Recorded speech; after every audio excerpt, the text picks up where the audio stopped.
মসজিদে নববীতে জোহরের নামাজ পড়ে হাসান হুসাইনকে দেখতে গেলেন, যে দেখে ফাতেমা রান্না করে। আসলে কি রান্না করে?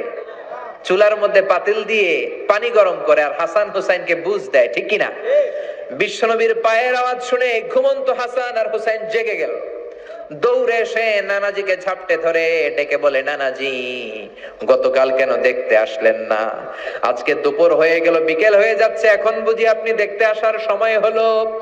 বিশ্বনবী বললেন, হাসান হুসাইন এই তো এইমাত্র জোহরের নামাজ পড়ে আসলাম, তোমাদের খোঁজ খবর নিতে এসেছি। হাসান আর হুসাইন বলল, কি খোঁজ খবর নিবেন? খোঁজ খবর নেওয়ার আগে একটা বিচার করে দেন। বিচার? আপনি তো আহকামুল হাকিমিন, সবচাইতে বড় বিচারকের সবচাইতে বড় নবী, ইনসাফ ওয়ালা নবী।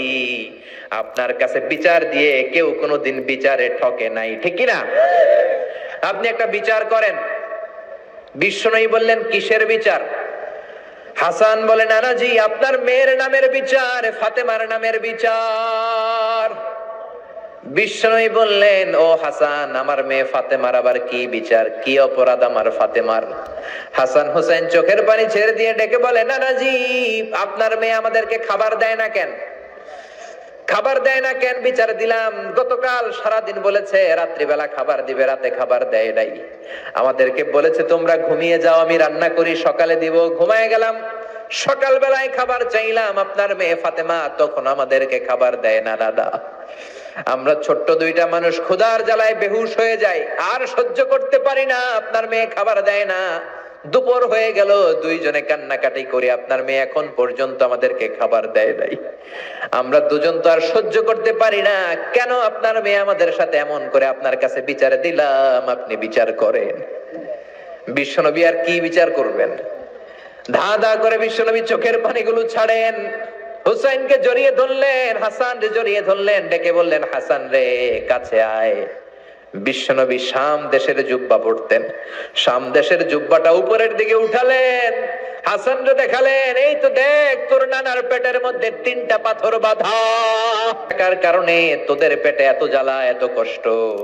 আমি বিশ্বনবীর পেটে গত 3 দিন যাবত কোনো দানা পানি পড়ে নাই।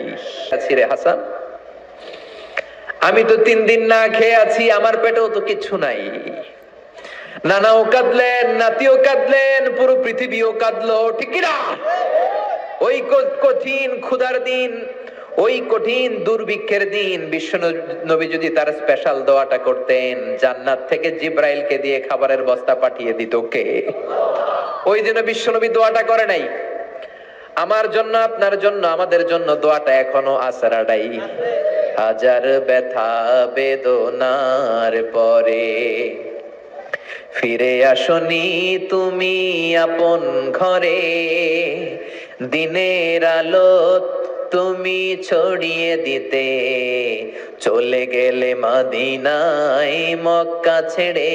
হে রাসূল তোমাকে ভুলি আমি কেমন করে?